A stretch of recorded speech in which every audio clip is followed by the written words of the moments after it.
La gloire de mon père. Marcel Pagnol.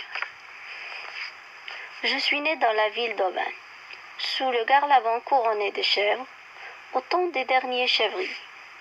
Garlaban, c'est une énorme tour de roche bleue plantée au bord du plan de l'Aigle, cet immense plateau rocheux qui domine la verte vallée de l'Yvonne.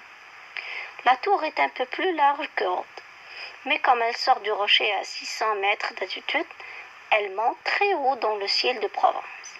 Et parfois un nuage blanc du mois de juillet vient s'y reposer un moment. Ce n'est donc pas une montagne, mais ce n'est plus une colline. C'est Garlaban, où les guetteurs de Marius, quand ils virent, au fond de la nuit, briller un feu sur Sainte-Victoire, allumèrent un bûcher de broussailles. Cet oiseau rouge, dans la nuit de juin, vola de colline en colline, et se posant enfin sur la roche du Capitole, apprit à Rome que ces légions de Gaules venaient d'égorger, dans la plaine d'Aix, des 100 000 barbares de toute brochue. Mon père était le 5e enfant d'un tailleur de pierre de Varley, après d'Orange.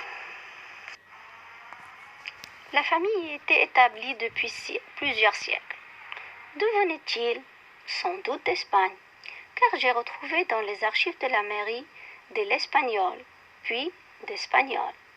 De plus, ils étaient armuriers de père en fils, et dans les eaux fumantes de l'Ouzève, ils trompaient des lampes d'épée, occupation, comme chacun sait, noblement espagnole. Cependant, parce que la nécessité du courage a toujours été inversement proportionnelle à la distance qui sépare les combattants, les tromblons et les pistolets remplacèrent bientôt des espadons et des colichemars. C'est alors que mes aïeux de firent artificiers, c'est-à-dire qu'ils fabriquèrent de la poudre, des cartouches et des fusées. L'un d'eux, un arrière-grand-oncle, jaillit un jour de sa boutique à travers une fenêtre fermée, dans une apothéose d'étincelles, entourée de soleil tournoyant sur une gerbe de chandelles romaines. Il ne mourut pas, mais sur sa joue gauche, la barbe ne repoussait plus. C'est pourquoi jusqu'à la fin de sa vie on l'appela loup rossi, c'est-à-dire le rôti. C'est peut-être à cause de cet accident spectaculaire que la génération suivante décida, sans renoncer aux cartouches ni aux fusées, de ne plus les garnir de poudre, et il devint